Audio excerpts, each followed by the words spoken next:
Hi guys, welcome back to the Beyond Football podcast, not the episode. But we're back again. We're back again with another episode. But today we don't have a player.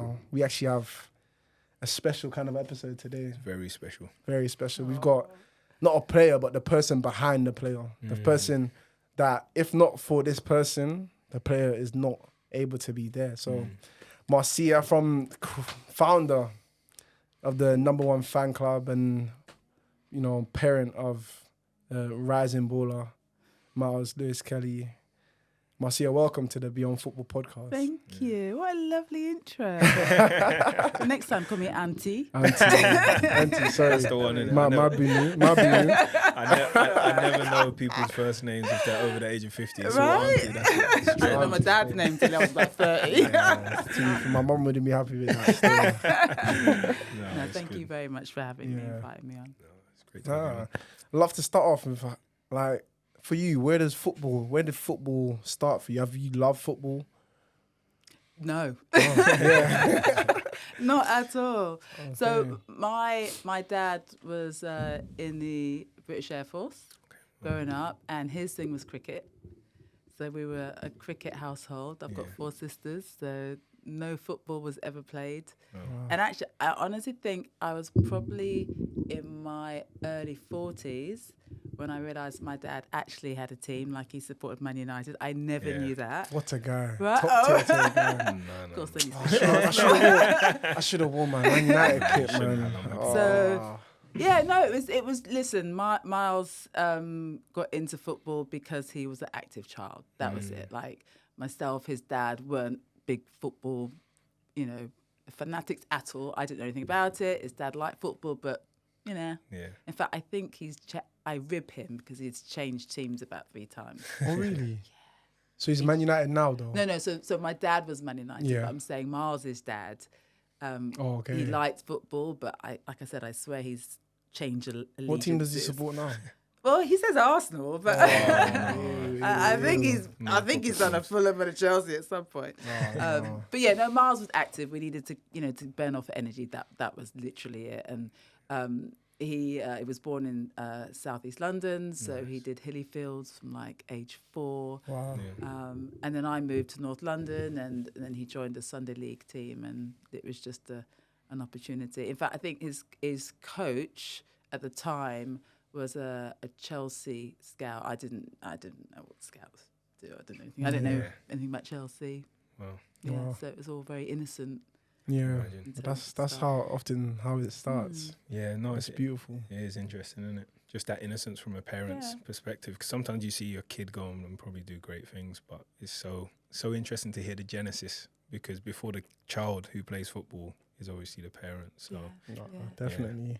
I think as well, like coming from Afro-Caribbean background as well, I think a lot of parents, they've obviously got cash in their eyes. Especially when they hear Chelsea scout. If we're being honest, I don't know that. What do you think? It's sort of specific to Caribbean or No, of course, backgrounds, but I feel like more so to an extent. Honestly, it could have been, Actington Stand. It wouldn't have made a difference. Yeah. It was just football. And I always tell people, like, I remember so first of all, he went to a development centre for Chelsea, and then eventually came to Cobham. It was all pre-development, and then he went to Arsenal. But in all of these, it felt like just a posh youth club. It was like just somewhere you can just go kick some ball. Someone's giving you a few, tactics here and there, and he enjoyed it. He's always enjoyed it. Still does today. Yeah. So That's brilliant. I feel like parents don't get enough recognition and love for the sacrifices they make, because I grew up like playing in football in Ireland, and I used to have like parents used to take turns in terms of who's gonna take us to training, stuff like that, because obviously there's work and there's training in the evening and stuff. So I think parents deserve a lot of accolades, because I know a lot of people who I've grew up with and were my friends, they haven't had the opportunity to potentially pursue their career in football because their parents are like, no, I don't have the time to take you. So it's a big commitment. I mean, I don't see it as a sacrifice, if I'm honest. I've tried to think of it as look, time where I do get to spend in the car with Miles on the way there. That's your life lessons. You can't get out the car. You can teach him stuff, right? But it is a big commitment. And, you know, the opportunity to participate with your child largely depends on your family's support you can have, your work, right? You know, I'd earned my stripes at work for a bit so I could have Mondays to take him off. And, you know, and his stepdad at the time was able to help out. So it's, you know, not everyone, you're right, has the opportunity to have that flexibility. And support is so important. It can make a massive difference. I know touching on that support, I guess you've made sacrifices to make a way for your son who probably couldn't provide for himself at the time. You know, what encouragement would you actually give to current parents at the moment, you know, maybe going through something like that? Because from a player's point of view, we probably don't even see the sacrifices that you guys make. And from a parent's point of view, maybe you've got more insight, you know, into how you can either encourage. Yeah, do you know what? I honestly, I think one thing that's important to me is do what you can manage. Like, I don't want to tell people how to parent, but if I couldn't do it, I wouldn't. Like, it's a choice that I've had to make, and Miles' dad's had to make to help facilitate this journey. But if it's going to cause a lot of stress and harm and anxiety and pressure, I'm not doing it. Simple. Find something else. Because if you know, as a mum, I always say, if I'm not okay, you're not okay. There's no point me just like it all, you know, causing over anxiety, and I'm not able to function, you know, at my own job, pay my own bills, you know, run the household if you can't. So it's finding that balance where what can I do to support you, but actually it's not going to take over my whole life, or I can manage it if I do. And that's why, you know, some youngsters will miss out on those opportunities, but actually if their parents had facilitated the journey, the detriment of their own professional careers and being able to work. That's why I said sacrifice. You got to weigh it up. And I always think what will be, right? So even if they don't fulfill that journey in football, there's a reason. Like, I don't know if you believe in God or whatever, but I always say that He will provide. Amen to that. I think it was interesting what you said about I just had a great point. It just went off my mind. But it was about, I can't even remember. But I was going to say, what support structures did you get during those early periods? Because I know you spoke about like, the sports so important. What support from the clubs did you get? Well, from the clubs, the normal stuff. I mean, the support you get from a club will depend on where you are. And it is inconsistent. You might find, for example, that one club will help with taxis to and from school. Another club, you are, you know, as the parent, you need to get your child there. So for us, Miles has been at Arsenal for a long time. They did help facilitate, you know, as he got older, things like transport, which was a massive help. You know, I couldn't leave work at 3:30 to go pick him up from school, then to drive him to Hayley. It just wouldn't work. But equally, there are times where I've been able to say to the club, actually, you know, boy, I can't get him there, you know, sorry he can't come today, respectfully. And, you know, they've been able to support in those areas. But it does depend on the environment. And the club definitely. When you say environment, I think that's what is the tip of the tongue moment. I was going to touch on socio-economic status. Because we know that socio-economic status has a big impact on your life chances and your opportunities. And I think that's probably a massive impact on whether or not that support can be provided. Because sometimes parents just don't have the capacity to do that. The means, I mean, you find, you know, if you're a teacher, if you're a tradesperson, you've got your own business, then you can clock off at perhaps 4:00, you know, and get your kid to training at 5:30. And then a lot of the academies and things are, you know, out of town, some of them. So you are relying on that help. And it will, you know, immediately cancel out a demographic of our society who won't get those opportunities. But, you know, you hope that they'll be able to catch up in some other way. It's, you know, I was speaking to a dad today whose son is 14 and playing, you know, in a non-league at I think it's, I won't say where he is because he's very tall, so you can work him out. But he's very, very tall. And you know, and he's, you know, he's getting opportunities. People are wanting to know where he plays at, and he's not at an academy. So, you know, it's likely that he will end up in one. And he's 14. And I've seen that as well in at Arsenal, where kids have come in from non-league. It's not the end of the world if you're not there at 5, you know? Well, is that a big issue then? In terms of parents expecting their players to be in the academy around like those young ages? Well, like, look, I think there's two schools of thought. Obviously, football is a business, right? So academies want to get them as young as possible. But as a parent, we have a choice whether we want that to be the case as well. I think for me, if I knew about football more when Mars was young, and I felt that actually he's good, but he's enjoying this environment, maybe he wouldn't have been in an academy. Equally, if he'd got into one, I just want to make sure that it's the right place for him before I jump on that gravy train. I think that's probably where some of us go wrong, is that, you know, there's usually only one choice. One club might, you know, come for you, and then you think you've got to take that opportunity because it might run away, as opposed to knowing a bit more about the landscape and the pathway and what happens, and then making a decision based on what you already know. I think that's the bit I would want to.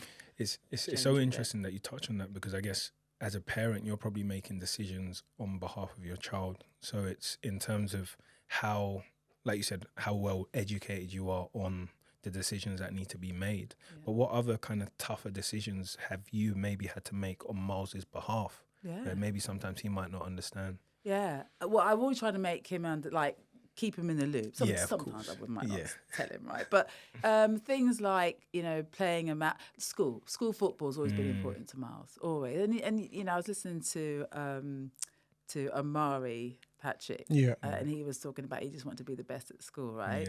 And it's true. School football is so important. And I think, you know, again, some academies, and I don't know which, but they might say you can't play school football as well as academy. That wasn't the case for us, and Miles played school football right up until like 15, 16. It's an important part of his journey, right?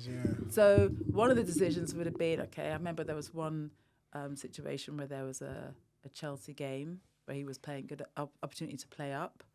But the next day was a really important schools match. Like they could have gone in for the double or this. It's like, you know. And it was important that he participated in that. And that was okay, do we do this? And it was a case of actually, you know, it's important to you. Let's do that.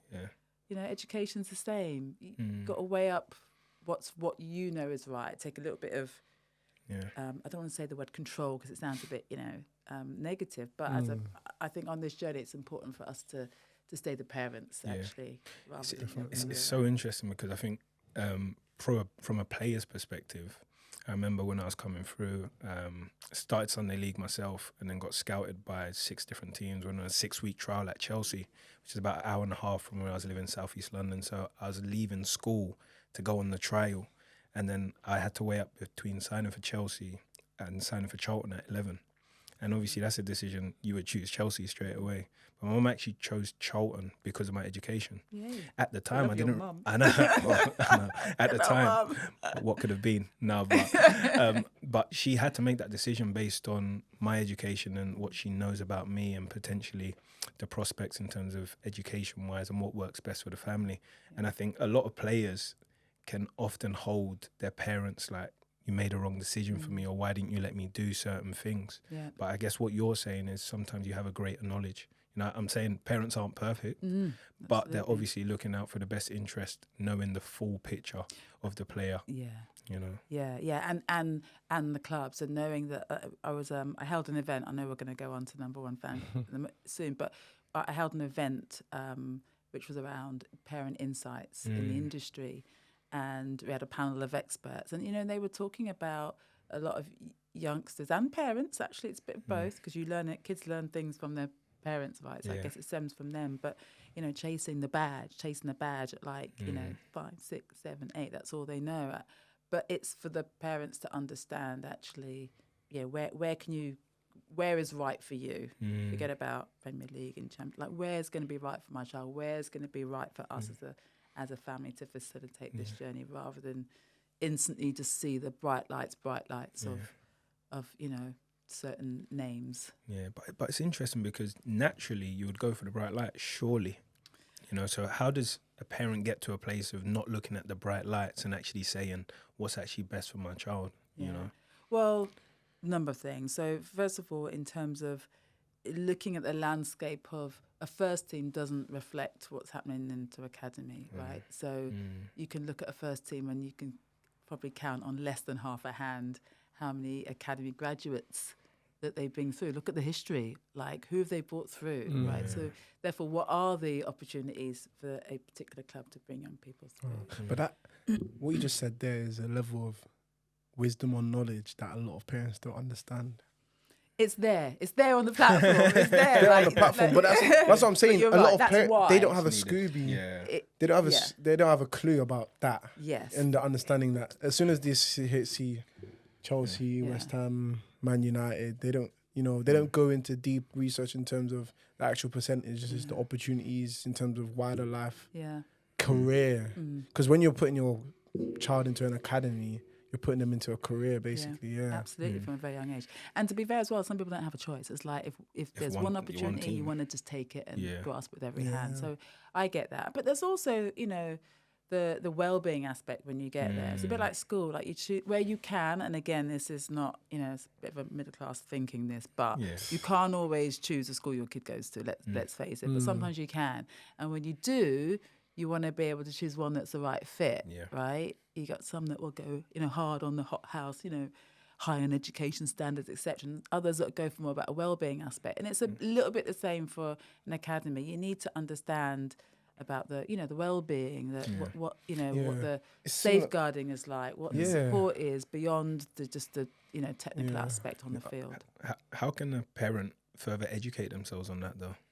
Number one fan club. Well, that's the gap. That's the problem. That's the problem. That is the challenge. It's not easily accessible at a level that we understand it, right? Because we are coming from a place of a lot of us not knowing about football. Like I didn't really get into understanding the landscape until about Miles was about 11 or 12, and that was because things started to come my way, and I was like, whoa, like should you be phoned? Like, should I have a call from an agent and a brand? Like, why? At 11? Yeah. Serious. Yeah. Naming no names, but that's when 11 years old. 11 years old. Now, I know that's not legal in football world, right? But as a parent new to this, that's how people also get into sticky situations because you don't know that you're not expecting it at that age. Of course. Go on. Yeah, but from a brand's perspective, you can see why it's better to get them younger. Of course, maybe when they're a little bit more easily influenced, naive. But one thing we'll probably touch on is the commodification of footballers. From a parent's point of view, sometimes they can commodify their own children. Yeah, you see it. To say, you're my meal ticket, you're the one that's going to make away from me. I made a lot of sacrifices. But then, go ahead. Go on. Go ahead, finish. Go on. Finish. No. So, but then the clubs could be doing that as well, but also it can come from the parents as well. But this is just the landscape. We're not talking good or bad. We're just talking it is what it is. This is the landscape. This is what's going on. Yeah. And I guess as parents, you still have to make decisions on behalf of your children in the landscape, in the environment that you're in. And one phrase that I always say, you can only operate at the level of your wisdom. Absolutely. If you don't know better, how can you do better? Yeah. So I think it's so big on educating parents who are probably spending more time with the kids than the clubs and probably will spend more time with the kids after the clubs are gone to be able to make the right decisions on behalf of their kids. So I think we're probably, as parents, I'll hold my hand up to this as well at times, but we lose our superpowers as parents when the clubs come calling and you get all a bit, and we need to take that back. And just respectfully understand how to navigate the industry and find out as much as you can. I think it's really important to protect our kids and ourselves. Yeah, because they're the ones who see everything. Without the parent, there's no player. Yeah, but there's no workshops for any parents. There's no support, education. I know the big clubs do a lot, but there's still They do a lot to an extent. Like obviously, when I was at Chelsea, they did a few sessions, maybe a few. But I know there's a lot being done now. Yeah. And that's the vision to obviously equip them more to understand, because they, as you said, you know, have the closest proximity. But I wanted to touch on what you said about vetting the different schools that you place your child in. I think it's important. For example, when you're choosing a university to go to, they talk about, you know, Russell Group universities. They understand that, these are the universities that if you go here, your life chances are better. If you go here, where is it on the league table? What's the league table for academy system clubs in terms of the holistic, you know, provision for players? Yeah, exactly. And there isn't one. And that's part of the problem. That you can't go by where your club is on the Premier League table. Because that doesn't equate, right? Yeah. So absolutely. And the best way really, because that information's not available. Yeah, okay, you can ask your friends and some people you'll know in other clubs, but the likelihood is that we don't have, you know, not every family knows someone in football. Not everyone family knows someone in an academy. You know, you don't have that network naturally. Yeah. And that's why we've got to, you know, build other platforms and spaces where parents can actually get information that's a bit more easily available. And it's transparent. Like people are open and honest about their experiences. Amazing. Good or bad. I think it's brilliant, man. Before we get into the number one fan, I wanted to go back a little bit because we spoke about the academy system and the decision whether or not to place them in it or just allow them to... Why are you laughing? No, because it's something we had a conversation about, which it's not off topic, but we said, is it better to put a child in the academy system or to actually not put them in there in the first place, you know, in terms of their well-being, transition, or the whole package, you know? But no, that's off topic because I know you're a full thing. It was a conversation we were having time ago, do you know what I'm saying? Makes sense. I mean, it's different for everyone, right? It will be different for everyone. Like I said, Miles has been in Arsenal from under 9s when they signed, but pre-academy, and he's, you know, he's had a life. He's had a normal life still. Obviously, training every day is not normal, but largely where you can, he's, you know, we've been able to, you know, keep him grounded and definitely. So what I was gonna say about that was just doing some research on that and having stats from the Athletic and different platforms. They've seen that having your son in the academy system before the age of 9 increases the likelihood that player will become elite. So they did a research on, you know, the elite players in the top 5 leagues in Europe. You know, Jamal Musiala, Jude Bellingham, people like Tino Livramento, Armando Broja, and the consistent theme behind them that get to these elite levels and have I think the market value of over, I think it's 1 million at their age, was the fact that they started off in the academy before the age of 10. Yeah. So what my question was, like, sometimes it's a bit of a balance between the aspiration level you want to get to and also managing like the player and their environment and what they want to do in terms of their childhood. Yeah, I mean, look, I've not looked into those stats, but when you're talking about players reaching those levels, that's the main direction or the main route you'll get to reach that level. So what are you comparing it to? Right?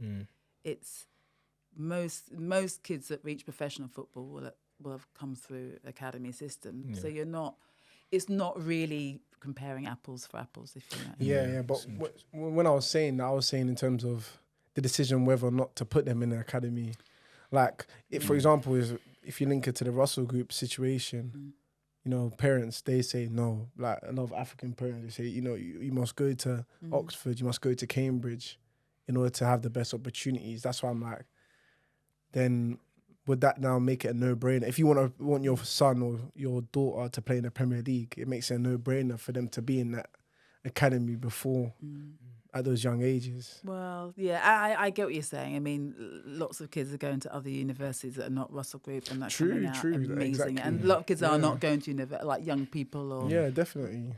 You know, I was a late bloomer. I did it a long way around and got there 100%. eventually. And you know, not saying I'm like hugely successful, but So there's there's different ways. There's different also times. a flip side to that where a lot of players from non-league are now getting picked up who are the late, exactly what you're talking about. Late bloomers who never don't have that academy system experience, but the real life experience ultimately. And I think that's probably where, as a parent as well, there's a real lack of knowledge as to the wider football landscape. If your youngster loves football, then be prepared to play at any level. Right? If you're just going in it just to play at the Premier League or whatever, you have to kind of question, do you really want it enough? Because that's probably unobtainable to most kids. But if you love football, then experiment, try it at all levels. There's careers to be had. There's money to be made at the various levels. And I just think if you're passionate, you're passionate. If you're not, fine. No, it's so interesting because I guess we're in a football bubble and football environment where bigger, better, faster, stronger is the motto, isn't it? We want more money, we want more goals, we want more clean sheets, we want everything to be bigger, more fans, more money, bigger disappointments. So from a parent's point of view, what does success look like? Oh, that's a good question. Great question. And it's an easy one for me. As a parent myself, I want to be happy in whatever I'm doing. For my child, it's the same thing. I've only got the one, right, to focus on, but I want Miles to enjoy life in however it turns out for him, whether it's football or whether it's something else, right? And I know that might sound a bit cliche and people might think, well, he's doing all right, you can say that. But actually, genuinely, my job is to prepare him for whatever, right? Because no matter how close people think he is, he's not close. You know what I mean? So anything could happen, as we know. Performance mindset. You've just got to let him focus on what he's focused on, and I'm focusing on the support system, so that irrespective of where the journey turns out, I'm there for my boy, right? That's brilliant. Then we have this resilience in ourselves that I think when things don't happen as you might hope, right? We'll just take football as an example. A youngster gets to 16, 18, 21 and fall out of football, released, whatever you want to call it, that we think like it's the end of the world. Like we've got a resilience within ourselves to get over it, right? I've been made redundant from jobs. I've had a business. I've had a high street business that failed, right? But you come back. You've got to come back from it. We've got it in us, and we shouldn't let football, irrespective of how many years you've been in it, allow us to just like our world falls apart. It will be difficult and it will be heartbreaking. But, we've got to just instill it in our kids that it will be okay as well. They'll be fine. No, it's amazing. It's amazing. And I think something we always touch on is having an identity beyond football. From a young age as a kid, how does a parent kind of shape that they don't just have a sole identity as football? Because like you said, it can go kind of if they don't make it or if they get released, all of these different things. So from a parent's perspective, how do you see Miles' identity, Yeah. It's a really good question because some of this identity conversation, it's also the responsibility of other people. Like when we go into a social setting with friends or whatever, the first thing people always ask, hi Miles, how's football? Right? And me and Miles talk about that a lot. And his usual reaction is, it's great, thanks. How are you? What are you up to? Just turn the conversation around to something else, right? Naturally, people will want to ask. And it's actually very, very difficult to steer it away. And I think just from our own dynamics of family and friends that we have around us, we just do normal things. Like he does normal things. He empties the dishwasher, he makes his own bed, he has to clean it. He's a normal kid. Having other things to focus on to the same degree is hard. Like, I mean, it's hard enough finding one passion for not just young people, but for, I've got friends, I might say, what are you passionate about? They're like, oh, nothing really. Just like going to cinema or eat. Like, it's actually quite difficult to find other things. But for Miles, and I'm sure you won't mind me sharing, he reads, he likes the whole mindset, he likes Kobe Bryant, so he reads a lot of motivational books. He watches motivational things. And he does football stuff, but it's not all football. But another hobby, no, not really. It's difficult, Yeah, as you guys would know, right? Although you've got podcasts as well as play football, so you're unicorns.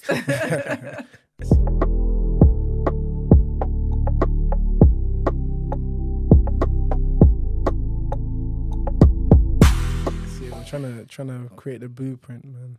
But what you said about that environment, that mindset, resilience, it just shows why those clubs or those brands were knocking on the door when he was 11. You know, he's had that support system and environment of excellent. I think the book I'm currently reading is called Bounce, Matthew Said. Yes.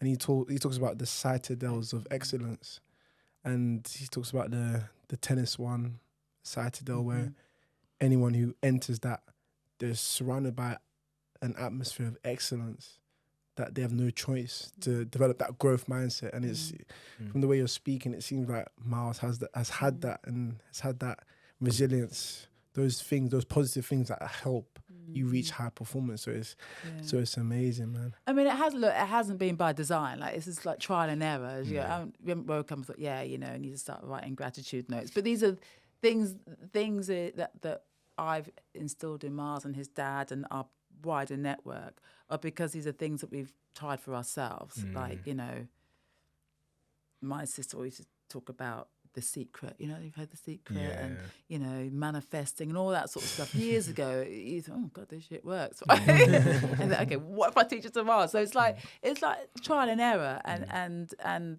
I think I've noticed that the sooner I sort of help Miles to think about things in a different way, he just becomes a habit. And now sometimes when I'm talking off, he's like, Mum, where's your positive attitude? Or, you know, that's brilliant. Manifest it. I'm like, beautiful. Right. But I feel like it links nicely to role models. So obviously studying psychology, they talk about social influence, and there's social influence, there's conformity, there's role models, there's obedience, there's authority figures, all these different things that have like a massive effect on the socialization. They talk about attachment types. So your attachment type is based off of what you observe your parents doing. That's what influences like your attachment type that you take into. So that's why I'm saying I feel like it's so important for parents to be equipped to have those high performance attitudes and high performance mindsets, because like if a child sees you doing something, you're a role model to them. They see you in a position of influence. So now that's gonna have a massive effect. You might not think it, but you have to be conscious of doing those different things. I think it's interesting what you touch on as well, because I guess from a young age, parents might have a big influence. But I think I got to a certain age, maybe when I was about 14, 15, 16, I was looking for other types of role models, you know? And I think one of the things we always touch on is players staying in the game to be role models to younger players, you know, mentoring, giving them advice, actually supporting them, because I feel some players that I've worked with, if their parents said something and another player said exactly the same thing, the player's actually going to take it on board, you know, from the player. So I think there's actually a space for parents to work with role models in the game to actually get this message across to young players, you know, and I think that's something we champion, that we want to be those role models to say, we've been through it. But what your mum's saying is exactly what we will say to you as well, you know. I know she's is coming from a different source, but truth is truth at the end of the day, you know, and we want players to actually really buy in so they can have the fullness of life as a footballer. So. Well, listen, I've listened to you guys for a very long time. You were at Crystal Palace at some point. Palace or West Ham? No, West Ham. West Ham. You did something in the car. I've been watching you do a Oh, day in really? the life of, like, Day in the life? for years. Yeah. Seriously? Am I right? Yeah. Yeah. So that was ago. I think that was the first day in the life. That was one of the first videos I've done in like right after lockdown. So I was doing. I think we had COVID tests in the car park and everything. Listen, I put a comment on that. I was like, oh, so proud. Yeah, that was me. I'm going to put that in the video. I'm going to put that in the video. What you're doing is, honestly, it's very inspirational. And I listen to your content, and I listen to the type of guests you have on. And there is always something motivational that they have to say. I hope I'm not excluded from that. But it's important to keep doing what you're doing, because it will make it. And I hope young aspiring footballers, and not just young inspiring people that want to do stuff in their life, will can continue to support you because your messages are they're really powerful. Yeah, Thank no, you. really appreciate that, you. man. We thank God.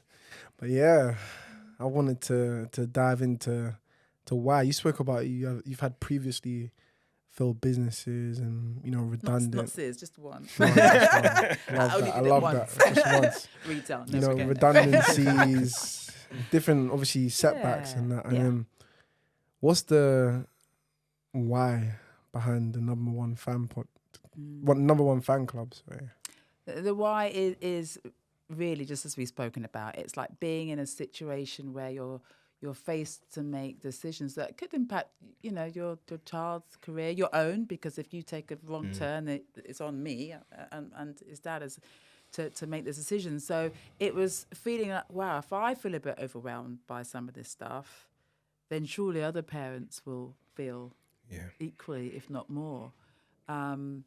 So during lockdown, I did a master's in football business, and I just wanted to understand a bit more about the industry. UCFB. UCFB, wow, amazing. And it was good, but the thing that turned it for me was that my thesis was on the experience of parents in academies. Oh, you need to send that to me. Amazing, right? And it was like I interviewed 18. 18? 18 Is that families. qualitative? Yeah, qualitative study. That's yeah, long. it was long. What, like an hour?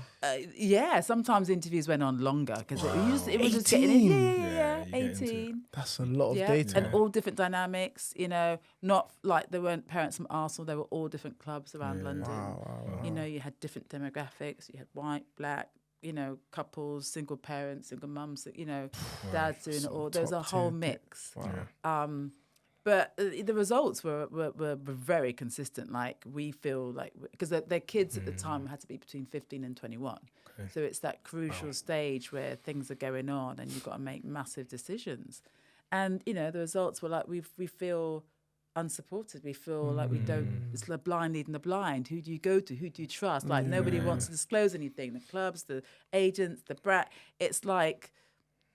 It's a minefield. It's a minefield, and for me, I just thought, well, it's, and I started to reach out to other parents through, a network, and was getting support from them that I needed, and this junction that Miles was at as well. It was probably just before he was 14, kind of thing, getting the offer for a scholarship, all that sort of stuff. We're having to make decisions and. That's where we can go so wrong without knowledge and information, right? But it's not easily accessible, and that's why I wanted to start Number One Fan Club as a place for parents to get help navigating. Like listen to we have a podcast, and we have expert on interviews, and we have parents sharing their stories. So when you hear stories from other people, as we do listening to you guys, it resonates. It does or it doesn't. You take what you want, you leave what you want. And we have lots of like bite-sized content that talks about all sorts of things on the journey from a parent's perspective and from professionals in the industry. Everyone has their own opinion. Everyone's journey is different, but it's just, you can learn a lot from that. Yeah. So that's what the platform is all about, and just giving support. And it's a community. Like you don't really, there isn't a community for football parents. Like you go on the sidelines and it's all small talk, right? You're not talking about anything deep and meaningful about what you're really going through. Have you seen the Academy Dad on Twitter? Yes. I've heard, He's quite consistent. I see a lot of his content on there, He posts a lot of, he's trying to create a similar thing. Yeah. I mean, we're trying to do it in a positive way and visual, because again, not everyone's on Twitter, right? So we want to do it in different formats where it might resonate with you. And I was saying about, not everyone's on the sideline. You've got parents that are at home with their other kids, like they can't go to training. They haven't got time to stand on the. Content. That's a privilege if you can stand on the sidelines and watch your kid train for 2 hours, right? Not work. We've got work. We've got cook dinner. We've got our other kids. We're single parents. We've got jobs, 4 jobs, right? So where do they get support from, right? Different demographics, different educational levels. We're not all on Twitter. Are you guys on Twitter? Number One Fan? Not really. Not really. But I mean, there's a lot of work to do, and Twitter, Twitter takes the backseat. What area then of the football industry would you say is like of most concern for parents and which they can benefit from the most? Great question. Yeah, I think, well, God, there's a lot. I mean, when you're in the system, I think there's still, and look, and I think, for example, the journey through, and my experience only through academy, and also people that I've met, can be a wonderful thing. Honestly, it's not. I think people paint it as a real doom and gloom, and it doesn't have to be that way. I don't believe, but also every environment's different. It's a bit like a school. Some schools are great, others are just a nightmare. But I think communication and the ability to build relationships is really important. So how you respond to situations. Like I've never gone to a coach and told a coach what position my child should play, or not happy that he's not in the squad. I've never done that. And that's not saying I'm compliant, but there are times and places to air your thoughts and views, and how you do it. Like I wouldn't have ever gone to my boss and just started, telling her what the deal is. Yeah. So you got to find a respectful way that resonates people. Otherwise, it just gets people back up. And I think so. Communication, I think, is one thing, because there's a lot that goes on behind the scene that as us parents don't know. You start creating, you don't know what impact that's going to have. But I can tell you now, it's not going to end well, right? The change room environment. Yeah, like they don't have to deal with. You don't have to deal with parents that are a nightmare. So find a way that's respectful and that you can articulate what it is you want to say. So that, I think, is one of the challenges. Yeah, just so before you go on, I was wondering, what do parents know about the change room environment, like from your perspective? How do you think it is? Of what's in the change room as a... Miles, what he experiences in that? Well, I mean, again, it's different. Like I don't think, very rarely is Miles sort of talked negatively about it. Like I feel like at school we always had a really nice class. Do you know what I mean? At primary, at secondary, and then in the club. But then you do hear stories of bullying, of bad language, of just unpleasantness, aggressiveness of coaches. That's not my experience, but you hear this all the time. So, but it depends on your cohort of players. It depends on the coach you have. People always saying, "Oh, my coach doesn't like me," and that might be true, but that also might just be your perspective, because maybe you're not playing so well, and he or she really cares about you, so is on you hard. Or it could be that he or she has had a bad day. So there's lots of different things that could make the environment not particularly pleasant. So what do I hear? Not much from Miles, but in other situations you hear that sometimes it cannot be pleasant. Other times I've heard wonderful things. So it's quite interesting, because I've been working closely with a young player who's actually coming through the academy in Scotland, and his mum used to live close to me down here, and she's always asking for advice, similar to probably a lot of parents who don't actually know the landscape. So when you don't understand the landscape like that, how do you actually make the best decision? Because that's what she was asking me, and I was like, I don't really know the landscape to give you the best advice, because I guess everything's contextual.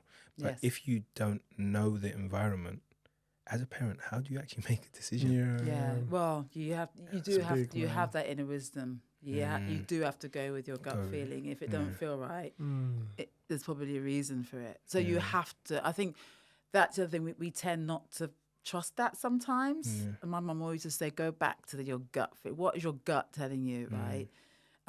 There is always ways you can do some form of research, but the whole online thing, again, it's feeding us the same stories, so you've got to be mindful of that. And building your network of other people, I think that's not always easy to do. I can imagine. And I think one of the things I'm always quite big on, especially for young players, I mean, you've been speaking about role models and people that they have around them and environment. I guess a parent, a coach, an agent, a brand manager, friends, they're a team that are actually surrounding the player, and how do you feel the communication between all of those parties in that team are around young players in academies, because I guess I hear stories of parents and coaches falling out. That's not great for a unity of what's best for the player, you know. Yeah, it's about staying involved, staying informed, being a part of that, right? And again, it goes back to communication. If you should be as a parent, you're actually the center of that. Like you are the gatekeeper to a lot of stuff. So it's up to you to make sure that you've got the right team around your child to help protect their interests and you know, good role models. But if you've got to be able to, I suppose, vet, audit, whatever it is, the people around, the people you're choosing in your team, you know, you've got to be able to decide, are they right for you? Now, okay, for a coach, you may not have any choice because that's the coach that you have, you know, on your team. But for everybody else, the band managers, the agents, that's your decision. When your child is a minor, that is your decision. I'm not handing a decision to my 16-year-old about who he has as an agent. No. Because for 2 years or maybe 4 years, you are dealing with me as a parent. You're dealing with our family, right? So we have to feel, is it right? That's right. Yeah. And I think we sometimes go into those decisions a little bit too quick without building the relationship, without understanding. And you give someone long enough to find out, you know, you'll realise, are they the right people for you? And hopefully, yes. Yeah, amazing. That's top, that. man. You know, it's just for everyone it'll be different, right? I'm just sort of talking. 100%. And what was that second? I stopped you before. Yeah. The So second point the other area I think we talked about where it's difficult. I think Yeah, you were saying, yeah. You know, well, post all of this stuff, post academy, Yeah, post. yeah. You know, you might not have gone in an academy, but you've gone through grassroots and still playing at a good level, school football or whatever, county. It's that next step, right, where I think as parents, this is from my experience on the platform, that we don't really know what to do when, like, you've reached a point at which, okay, academy may have released you at 19, 20, 21, and we've kind of let go of the reins now to whatever, and we don't really know how to support our kids on the next journey. So that's where we're talking about, you know, understanding the non-league setup, understanding, you know. I think a lot of parents like put a lot of pressure on footballers in those situations because they don't understand the dynamic of football. So, for example, like you get a lot of parents saying, maybe from, okay, let me not say that, but maybe a lot of parents saying like, oh, like, what are you doing with yourself? You don't have this, you don't have that, you don't have these qualifications. Like you're basically a bum. You got released. Stuff like this. There's parents that are like that. That there's players in situations where they might have started their first year pro, their second year pro. They get released at 21 now. They're struggling to find another club. They might have gone into non-league, and non-league is a dark place where some clubs might not pay you. You don't have a full-time job, so you're going through days where you're just chilling. Some players will sleep through the day, go to training on a Tuesday, do the same thing on a Thursday, play on a Saturday, but don't have any other thing going on as well. But when I'm saying I empathise, because it's somewhat the system and structure that they went through, and then they've been dropped out.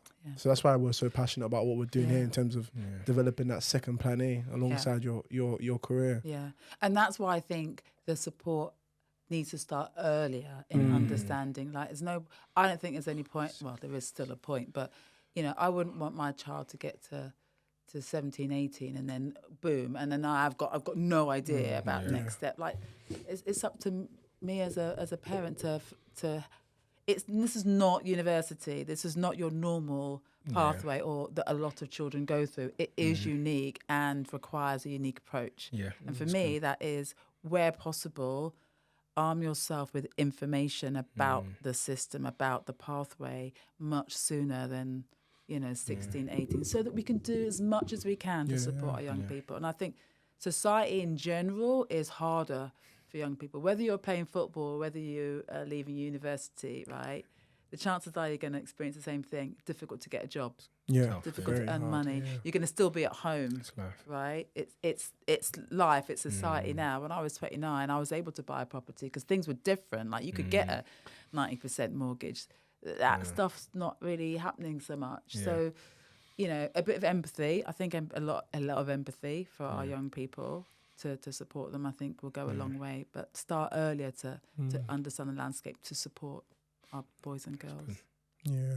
How can Well, talk me through like the plans for the number one fan club. I know we got 5 minutes left, but 5 minutes. I can do yes. 5. So yeah, just tell us what's the plans and how you plan on supporting academy parents and how can we support you as obviously Beyond Football and our governing bodies in the football world? Well, listen, we're an independent organisation, as I said, to support parents and at every level, not just, and we want to get it clear, it's not just academy. Like, we want parents to be well informed at grassroots. It's like 3.5 million kids plus play in organised football. A lot of kids want to be professional footballers, right? So let's do the education work at the very beginning, during, and then towards the end as well.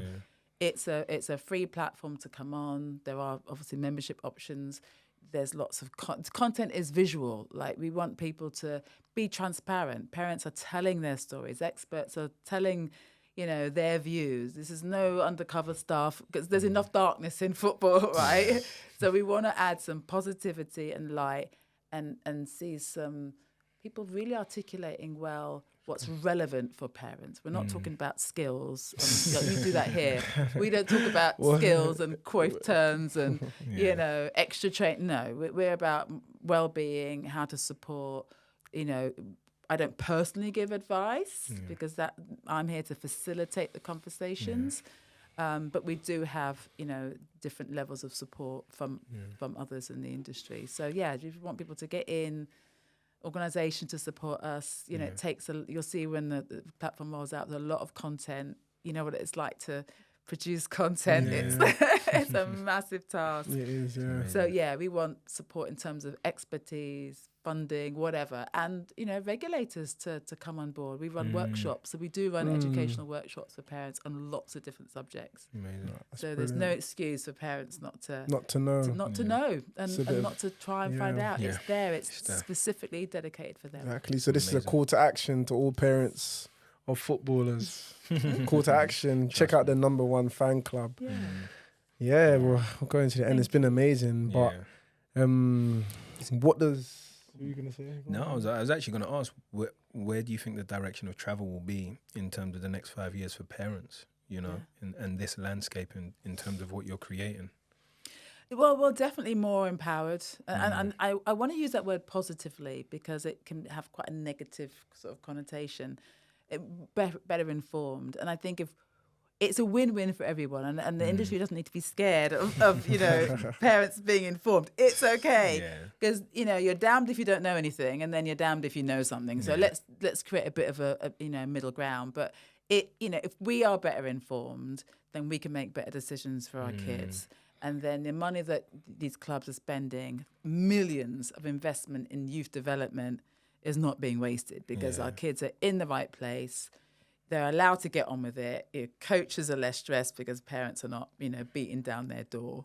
And also possibly creating a bit more loyalty, because if you value a family, then they're more likely to value your club and see it through, right? Definitely. And same with things like agents and brands. Like we want to create a more equal relationship where you can have proper conversations and they can know that, you're not going to be asking for brown paper envelopes and a new house and a new car, right? Let's just try and bring some ethical standards. Beautiful. Amazing. That's beautiful. And just to finish off, I was wondering, from your perspective, who is Miles beyond football? That's my first question. And the second question would be, what does Miles think of your platform? I'll do it the way around. He loves the platform. He's the biggest supporter. He's like camera shy, so you'll never see me at the moment. I don't put him out there. He's not. I can't talk about it without talking about him because he's my inspiration. But he's very, very proud. He sees how hard I work on it and the people around me. So I'm grateful for that, and he encourages me all the time.